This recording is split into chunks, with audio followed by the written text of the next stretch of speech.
put this one in the air. And off we go from Jacksonville. This is fielded a couple yards deep. And he'll take it back to about the 19-yard line.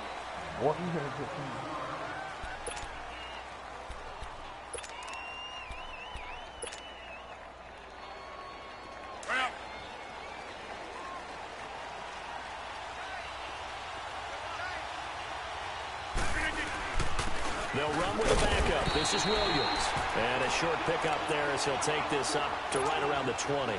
Just a yard on the pickup there, and it'll bring up a 2nd and 9.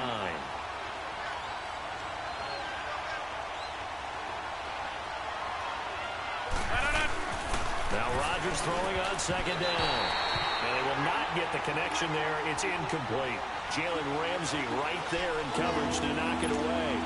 We talk all the time about playmakers on offense, but let's face it, there are plenty of playmakers on defense, too. I think we just saw an example of one, didn't we? Not force that incompletion. Yeah, he's a great corner. They got a couple of them on that side of the football. Throwing now is Rodgers. Oh, he almost picked it. Nearly a turnover there on their opening drive. And that's a throw he'd like to have back. Now 4th down. On 4th down, J.K. Scott ready to punt it away. Back deep, Jadon Mickens.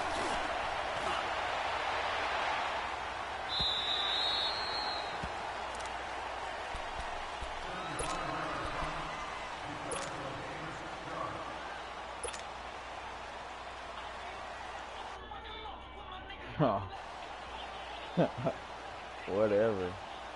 Bortles leads the Jags up 1st and 10 at their 25-yard line.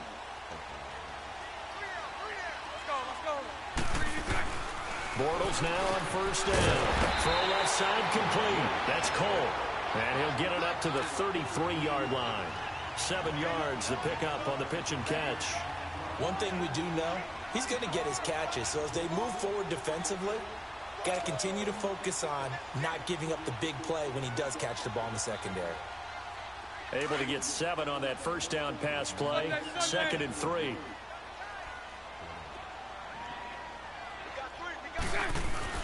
Bortles to throw on 2nd down. And Austin Seferian-Jenkins has it. And he'll be brought down shy of the 40 at the 38-yard line. Bortles to the former Jet Seferian-Jenkins for the Jags 1st down. On the ground, this is Leonard Fournette. And he'll take this up over the 40 to about the 41. Mike Daniels makes the tackle. They tried a quick hitter inside, but that one was swallowed up because what they're hoping, those big defensive linemen will take the bait and move laterally and open up a crease that they can run through. Didn't happen on that play. And taking it across midfield and inside the 45. Jacksonville 1st down on a pickup on 17. We can talk all we want about football being a game of strength and brawn. It's also a game of mismatches, and they're trying to create one there. Getting it to their back out of the backfield to make a bigger play. As we often say, get it to him in space, let him use his leg. Yeah, if he can get a matchup against a linebacker or maybe a defensive end dropping out in a zone blitz, he's going to win that battle just about every time. Now Leonard Fournette, and he is met quickly in the backfield. Down he goes, folded like a lawn chair. That'll go as a loss of 5. And that'll bring up a 3rd and 11 situation.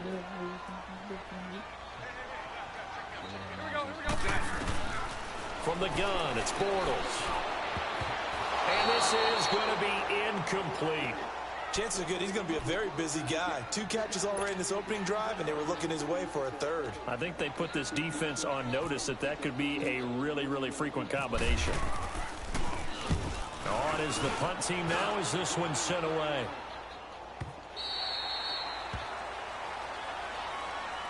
Green Bay Packers coming back out here on offense. It was kind of an interesting sight. You were telling me about it. Green Bay played at Oakland last week in the preseason. Of course, Jordy Nelson now is with Oakland. But it was Aaron Rodgers throwing him passes early on in warm-ups, right? It was. You know, a lot of those guys have that pre-warm-up where they go out and throw it around a little bit. And he'll be wrapped up around the waist and pushed down. Malik Jackson getting in there from his defensive tackle spot to snow him under for a loss of 4. 2nd and 14 as they've got work to do here after the sack. On 2nd down, here's Rodgers. He finds Randall Cobb with a completion. And he's brought down after a good gain. An excellent pickup of 34 yards. Well, partner, I'm not sure how this drive's going to end, but how about the way they flip field position there? A nice attacking play that picked up a heck of a chunk of yardage. From midfield, here's Rodgers. Over the middle, and it's incomplete. The linebacker, Telvin Smith, able to get a hand on it there. It's always a battle. Who's going to win on first down, the offense or the defense? Let's face it, if you've got the ball, 4 yards or more on first down is what you're aiming for. They tried to throw for it there. Nice effort to knock that one away and bring up 2nd down. Back to the air on 2nd down. It's Rodgers. And incomplete there. A nice hit. Jars the ball free and brings up 3rd down. It is tough to complete passes against zone defenses. The windows that you see open, they shrink pretty rapidly. How about being able to hit a moving target against a zone before the next guy can get there and make a play on the ball? Not easy for any quarterback, no matter the situation. And there, the defense won the battle. And incomplete. The contact made the ball roam free and brings up 4th down. The beauty of being able to play a zone defense when you can sit back and see the ball coming out of the quarterback's hands. Guess what? It creates a lot of confusion, kind of a muddle in the middle of the field where you go make a play on the football.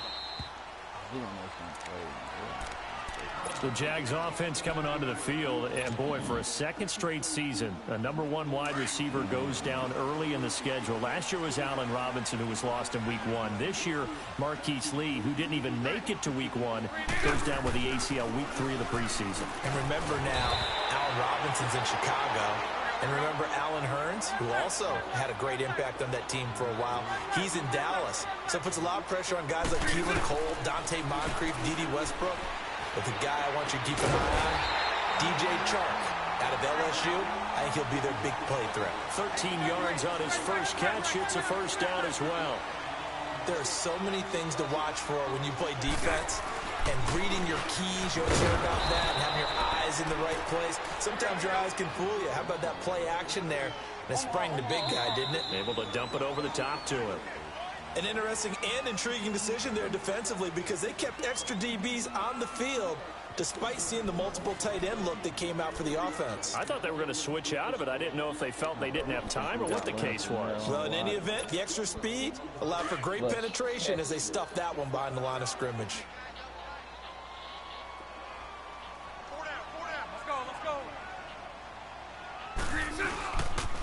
On 2nd down, here's Fournette. And getting this just shy of midfield, they'll spot it at the 49. 16 yards that time on the pickup for the Jags and a 1st down. Well, that's how you get right up off of the mat because on the last play, they stoned him in the backfield and dropped him for a loss. And he's the type of guy that scared me a little bit because he's not daunted. Just got right back up, showed some confidence, and picked up a 1st down with his very next run. Another nice gain, 13 yards that time, and another 1st down. Fournette, a 1st down carry. And some room to maneuver. And they're able to get this one past the 30 down to the 25. Another 13 yards there twice in a row, and they're on the move. Another 1st down as well. They go play action here on 1st down. And the defense has it covered. It's intercepted. Picked off by Jair Alexander. And this return is going to be halted right around the 28-yard line. Well, you know, Charles, just thinking back, it was around this time a year ago, Hurricane Harvey was devastating the Houston area and other areas there in southeast Texas. 1 year later, though, J.J. Watt's Foundation announced it had raised and given $41.6 million in the last calendar year. That's phenomenal. And he was the NFL Man of the Year last season, and rightly so for what he did. And if I'm not incorrect, his goal when he started this to help all the people was $200,000. 41.6 million minus 200,000. That's a pretty good margin there. That's a heck of a margin. Congratulations to J.J. Watt, his foundation, and to everyone who contributed to help out the people of Houston. On 2nd down, Williams. And now running right through it. And he'll take this up near the 35, maybe the 34. They get 6 here after the incompletion, and it'll leave them with a 3rd and 4. Now hold everything here. We're going to get a timeout by the offense. They'll have 2 remaining as we step aside here in this second quarter. And on 3rd down, a nickel formation here defensively. Here's Rodgers. He's got his target. It's Cobb. And able to get this one across the 45 before he's brought down. Rodgers to Cobb. Good for a Green Bay first. 3rd and 4 is always a tough call. Maybe a little too long to run for it, but not too long to hit him on the quick slant. And that was well executed. Found the window and zipped it right in there. Pass incomplete. As we inch closer to the regular season, I'm just peering down at some of the preseason records. Right now, Ravens 4-0, Bengals, Panthers, Cardinals, all 3-0. I guess my question is, what stock do you put in these preseason records? You know, the easy answer is nothing, because the preseason doesn't really matter. But some organizations do put more stock in it than others. Some of them want to win every preseason game. Others don't worry about that at all. Intel has told me that only one team has won the Super Bowl after going 0-4 in the preseason, and that was in a strike year, I believe, when Washington did it. So for the most part, you just don't want to go winless in the preseason. But remember this, the Browns and the Lions both went 4-0 preseasons, then they went 0-16 in the regular season. Speaking of winless teams, Eagles and Falcons, both winless right now, could be Super Bowl contenders. I still think that they're going to be, whether they go winless or not. A loss of a full 3 yards, and now it's 2nd down. I know when I was a kid, I always got real excited when I saw those lateral-type runs. But the best backs that made it happen, they put a foot in the ground and just go. That didn't happen there. That play got swallowed up.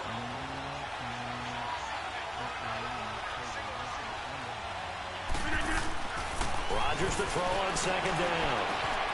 His throw caught right around the 6. And he gets it all the way down inside the 10 to the 5-yard line. A good pickup there at 22. The first red zone opportunity now for the Packers. They've got it 1st and goal at the 6. They'll try and run. This is Williams. It'll be a gain of 5 there as they move closer. It's 2nd and goal. And, Brad, they went to a nickel defense, and that's a surprise this close to the goal line, because ordinarily you use the back end of the end zone, the sidelines as extra defenders, and you want bigger people on the field to try and help against the run. Rodgers with a keeper, and he'll take this into the end zone for a Green Bay touchdown. Aaron Rodgers scoring on the sneak from a yard out, and the Packers are able to cash in for 6.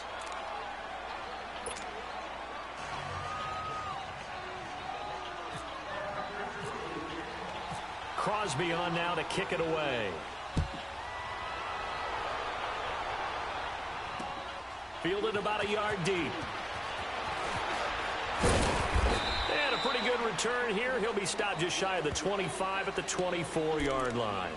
And out now comes Jacksonville as they get ready to go. And this is a unit that, to be frank, doesn't look like they've woken up yet. I mean, a punt and a turnover on their first 2 drives. And I think the game's starting to take shape a little bit now. And I'm going to take it into the basketball world.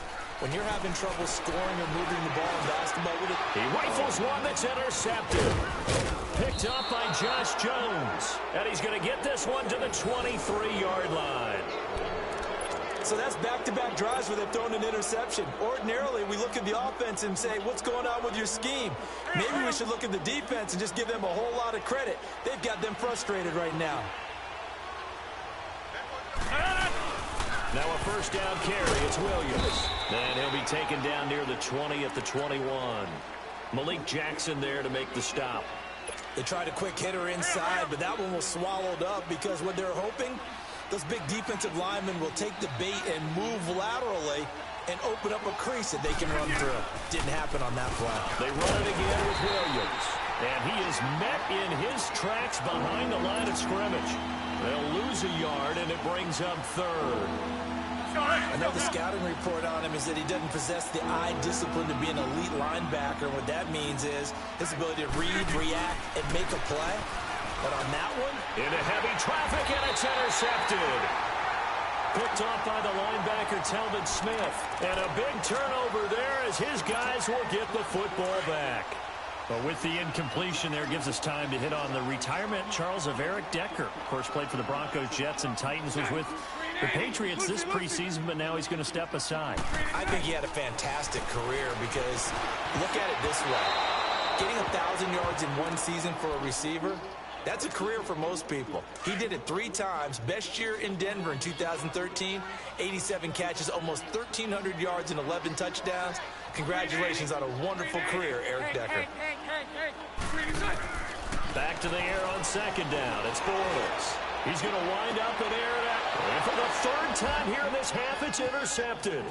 Picked off by Tramon Williams. And his guys have got it back at the closing stages of the first half. That late in the clock, second quarter, why not just run it a time or two and get it into the locker room?